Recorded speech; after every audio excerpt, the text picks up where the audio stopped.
welcome back to my channel. Today I'm sitting here cozy on the sofa because I wanted to get a little bit more casual with you. One of the things that I have been picked up on when it comes to having my kids in and out on my Instagram channel is the parenting phrases that I use.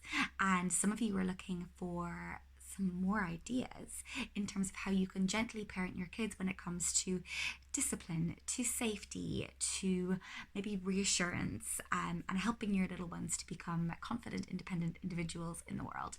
So today I'm going to be sharing my 5 top favorite parenting phrases that I use almost on an everyday basis, and I'm also going to add in a bonus 2 or 3 parenting phrases that I choose not to use. This is one part in my little series of gentle parenting over here. Normally we cover content relating to trying to conceive, pregnancy, birth, postpartum, breastfeeding, all of that kind of stuff. But recently I've been getting a lot of interest in my gentle parenting content, and so this is another aspect of that. So make sure and check out the rest of the playlist that I will have linked here in the cards down below. But if this is the first time that you're here, welcome. Thank you so much for joining me, and I hope that you find this video helpful. Let's dive straight into my favorite parenting phrases. Okay, so let's dive in with my first favorite parenting phrase, and that is a question that I place back on my children. Is that a good decision or a bad decision?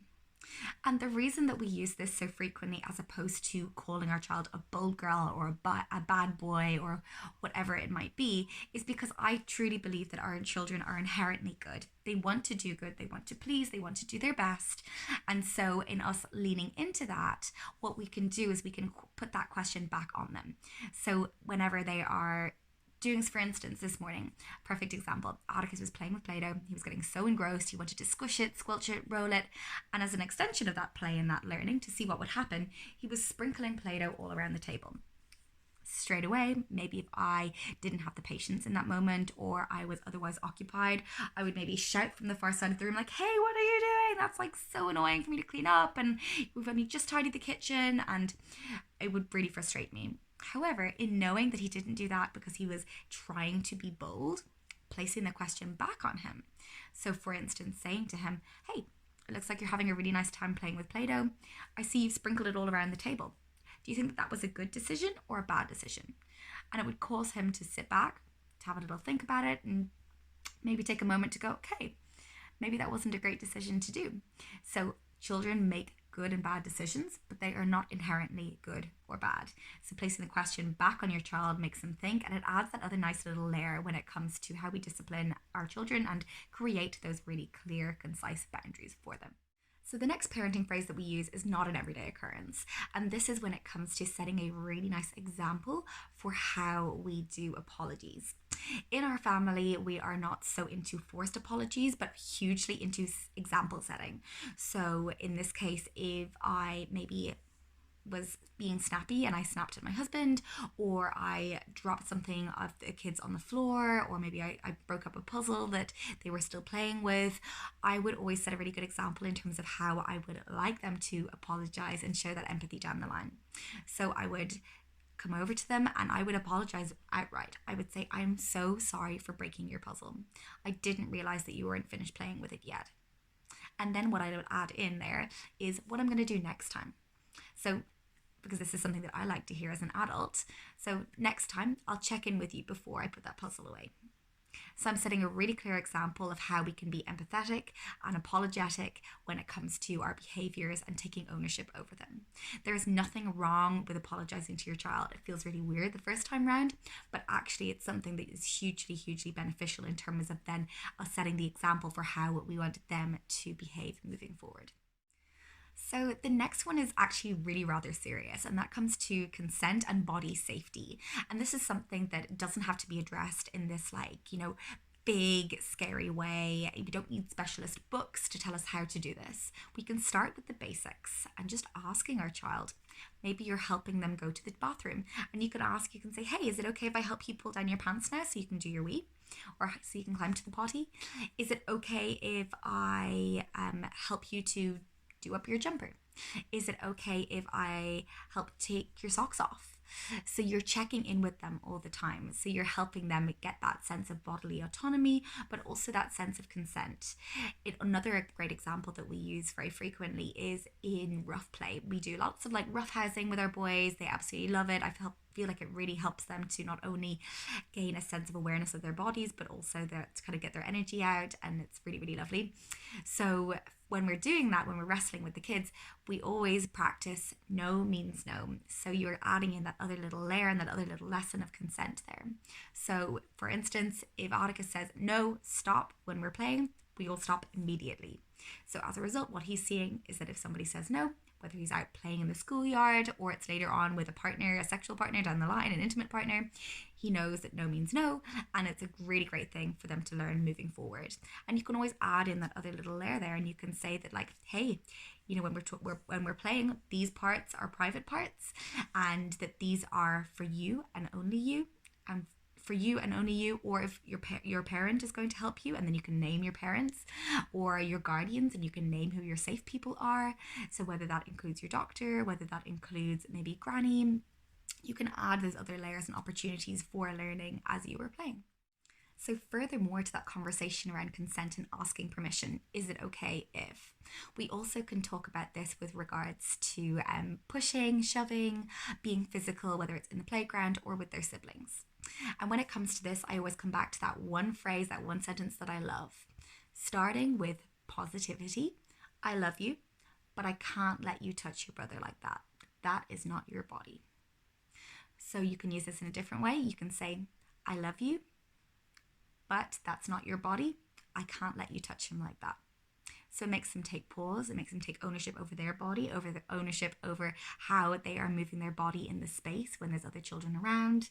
And it means that you have that consistency to come back to, and always starting with a place of positivity, that you are always sharing your adoration and your love for your child, even though you are maybe giving them some corrections. The next parenting phrase that I absolutely adore is all about moving away from creating people pleasers.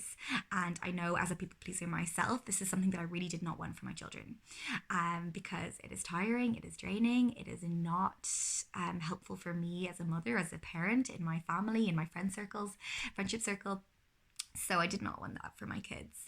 So when it comes to something that you can do that's really easy to stop that from happening in its tracks, I want you to place that sense of pride and accomplishment back on your child. So instead of them constantly seeking affirmation from you, if they do something really cool, if they build that really cool tower, if they build an awesome Lego house, if they climb to the top of a really tall tree, when they get down to the bottom, you say, that was so awesome. You must be so proud of yourself. So you're changing the sentence and changing the tone and the focus away from I'm so proud of you, which is really lovely sometimes, to you must be so proud of yourself. And it's something that I will also put into practice out loud. So it's something that I've been really working on, like in terms of self-love and self-affirmations. So if I do something that I'm really finding hard with, so I'm not techie, I've started a new job recently and it's all online, and I'll make sure and say out loud, I'm so proud of myself. I worked really hard with that. Or I did a really good job there. I'm so proud of myself. So that they can learn that it's totally okay for them to be proud of themselves and not to be constantly seeking that outside confirmation. Okay, so you might have seen me talking about this one in my video where I addressed how we approach tantrums and those big emotions, those big feelings, and that is giving our kids a heads up. So I'm calling this phrase 5 more minutes. And I will normally do this in like a sing-song voice. I will say 5 more minutes. And that is giving our kid a heads up that we are in 5 more minutes are going to leave the playground. In 5 more minutes, we are going to be getting into the car. Giving your kid a heads up on those big transitions can make those transitions so much easier. Our kids love to know what's happening. So the more of a rundown we can give them, the more of a heads up we can give them, the easier it's going to be for us as parents. The next thing that I want to talk about is safety. Again, coming back to body awareness and trusting our babies and kids' abilities to move their bodies within a space. So instead of creating that sense of fear for them around the outside world and constantly having to be worried that something is going to happen, I like to place that back on themselves. So, for instance, Atticus loves to climb. He's always climbing these big walls, or Archie is always climbing up his pickler triangle. And if he is climbing to the very top, or something that I'm a little bit nervous about, maybe, instead of saying, like, hey, be careful, be careful, be careful, I will put that back on them and I'll say, do you feel safe right now? How does that feel? Or I'll maybe say, take your time, you're not in a rush. Or look where your feet are going. Giving them a heads up and making sure that they can be taking that control back upon themselves means that they are going to be able to do tricky things safely. The goal is not to stop them doing anything that is challenging. The goal is to make sure that they are doing those challenging things with that little lens of safety, that little lens of spatial awareness and coordination when they do those things. So this next one is one that you have already heard me talking about, and it's about that magic 3, laying down the foundations and the boundaries for positive, gentle discipline. So when it comes to things that are okay and not okay, I want to make sure that I'm making that as clear and concise as possible. Always making sure to come down to eye level and making sure that I'm giving my child my full divided attention. So undivided attention. So in this case, if Atticus has been throwing a ball in the house, I'm starting with my step number 1, which is stating the boundary. So I'm telling him, hey, we don't throw in the house. If you've got throwing energy, you go outside. Step number 2 is maintaining that boundary. So oftentimes it's restating what's not okay. So again, making sure that you are giving the time and the space to that. You can also give a heads up here and you can say, hey, if I have to remind you one more time, this is what's going to happen. So here's what the natural consequence is going to look like. So for instance, if you do this one more time, I'm going to put the ball away and you can try again tomorrow. So if again that boundary is pushed that 3rd time, what your child is looking for is for you to really reinforce and create that safety net for them. So in this instance, if the ball is being thrown that 3rd time, I'm coming back to my child and I'm saying, hey, it looks like you're having a really hard time listening right now. I'm going to move the ball for the moment and you can try again tomorrow. So we're stating the boundary, maintaining what that boundary looks like, and then we're going to be carrying through and giving some form of natural consequence. So in this particular scenario, the ball that they had then been playing with has been moved, and that the privilege to be able to play with that ball has been moved for the moment. And you're stating really clearly what's going to happen here. So you're having a hard time listening right now. We're going to move the ball up here for the moment. So obviously out of reach. And you can try again with that tomorrow. Okay, and now we're on to that last bonus phrase, the parenting phrase that we choose not to use.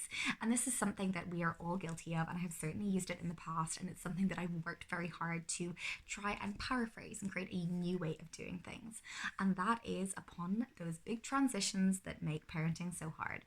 So an example that I'm going to use here is if we are playing in Granny's house and we're just having so much fun with all the toys, the new space, the new environment, maybe you've got yummy treats to eat, and now it's time to go home. So instead of saying the parenting phrase, okay, I'm leaving, bye, which tells our child that somewhere along the line there's a possibility that mummy might leave without me, which gives them that sense of fear and that sense of worry and anxiety around us leaving them someday, which I really don't want to instill. So instead, what I will say is, hey, it looks like you're having a really hard time leaving Granny's. You're having so much fun. So you're letting them know that I see that you're having a really nice time right now. And then you're stating that boundary and you're saying, and now it's time to go. So you're coming back to creating the boundary, making sure that it's really clear and being so okay with those big feelings around that. So again, preparation is huge here. You might want to set a little alarm for 5 minutes before you go. Allow your kid to actually turn off that alarm, seeing what's happening. That preparation can be a big difference in terms of how easy that transition actually is. But instead of using the option of, I'm going to leave without you, to help them to very quickly, which totally works, get their shoes on and leave the house, you're saying to them that, hey, I see you're having a lot of fun here. It's so hard to leave Granny's house when you're having so much fun. Now it's time to go. And then you can move towards the positive. So that nice rule of 3 again, where you're saying, would you like to put your shoes on yourself or would you like mommy to help you?